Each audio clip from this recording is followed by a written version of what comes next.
Now, good morning, welcome, welcome, lovely to see you both. Good morning, Holly. Good morning, Phil. Do you know, it's just lovely to see. It's a real escapism, bearing in mind we're all locked in our homes at the moment, just to see this beautiful land and you two being so passionate about it. And Sam, this was something that you wanted to make for a long time.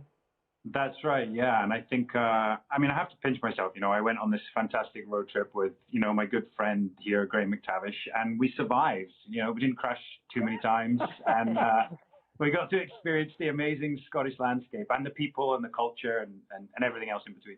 Well, this was going to be, I think, initially a podcast, wasn't it? But Graham didn't even know what a podcast was. No, I have no idea. No, I still don't. I still don't. No, I'm one of the most technologically challenged people you'll ever meet. So, yes, when Sam mentioned podcast, I just nodded and pretended that I knew what he was talking about. And then he suggested GoPros, which I then imagined were just stuck on our heads, which I just didn't see working really. But thankfully, he came up with a rather better idea. Those earphones you're wearing now don't even work, do they? Oh, stop. Just for show. So that's a TV series, and I think it's on Stars in the US, and we've got to wait for a little while for it to come out here. But when we were in lockdown the first time, it gave you the perfect opportunity to write this. And this is the book that goes with the series here. And actually, Graham, that's better. As a teenager, you started writing books then. I did. Yeah, I wanted to be a writer. That was my ambition. And acting really came by accident. So I wrote 3 rather sort of very kind of action-packed adventure stories when I was a teenager. The first one was the wonderfully titled Island of Death. Wow. So you can just imagine what that was about. That was when I was 11. So it only got worse from there. But not many people have read these books apart from myself and my mother.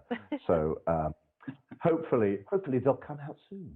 So how did it work writing it? Because Sam, I know, was in Scotland. I think Graham, you were in New Zealand. So Sam, when you're actually writing this collaborative book here, was it just a case of sort of on the computer? Although obviously, I'm assuming Graham knows how to work that.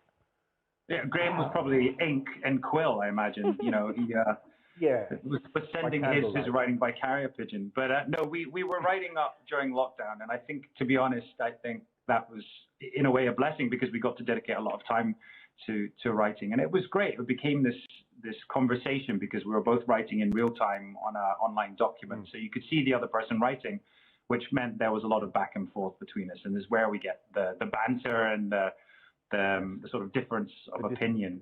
Yes, the disputing of the various perspectives on the same event. Yes, that's right. But that sort of banter and that relationship and that fun, that friendship between you sometimes gets you into trouble. And Graham, did you slightly overcook it the night before the first day of filming?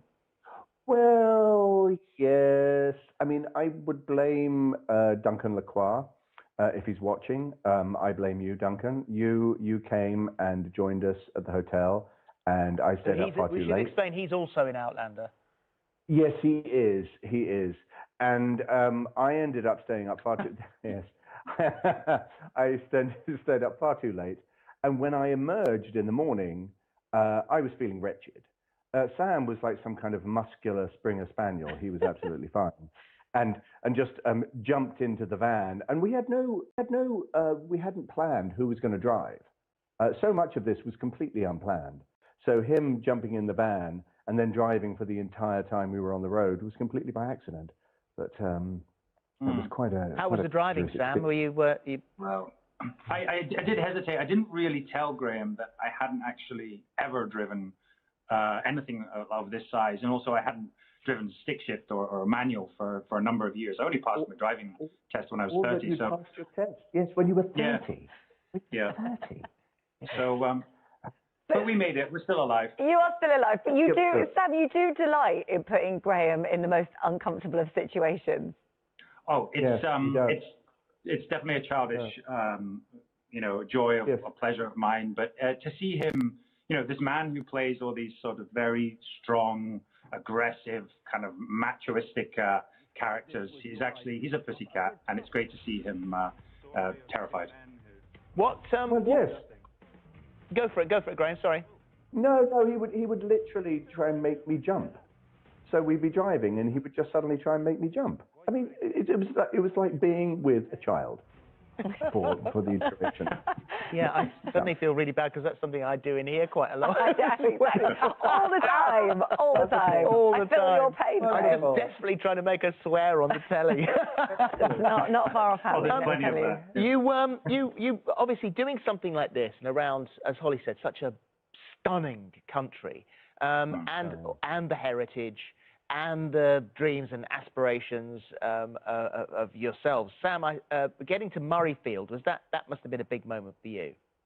Yeah, so the TV show, you know, each episode is based on a certain theme. So there's food and drink, there's song and dance, there's clans, culture. And one of the episodes is sport, and the sport of Scotland. And we go and look at different sports. And for me, I'm a big rugby fan. I've gone to Murrayfield Stadium, which is Fortress Murrayfield. I've gone there so many times. We've clutched defeat in the jaws of victory. We've lost so many times. But yet, I still love going there. And to go and meet some rugby players that I've enjoyed watching over the years and kick a ball was really a dream come true, to be honest. But correct me if I'm wrong, Sam. You've never actually played rugby. Is this correct? No, never. No. Which, again, was far too dangerous. Listen, we can't have you here and not talk about Outlander, obviously, which, you know, I'm a massive fan of. And I guess fans just would like to know when they're going to get the next series because, like with many things, COVID put filming on the back burner for a little bit, but it is coming back. Absolutely, yeah. You know, we have been delayed.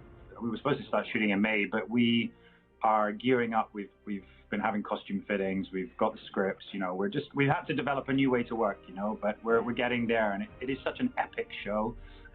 It is just taking more time. But yes, we will be back with season 6 pretty soon. Brilliant. Well, it's lovely to talk to you guys. Thank you so much. Thank you. We'll wait for the series Men in Kilts when you've found a platform for that. But in the meantime, CLANLANDS is out. It's hardback, ebook, and audiobook right now. And there's the book. And thank you, guys. Thank you. Lovely to see you. Bye. Cheers, guys. Thanks for having us. Pleasure. Bye-bye.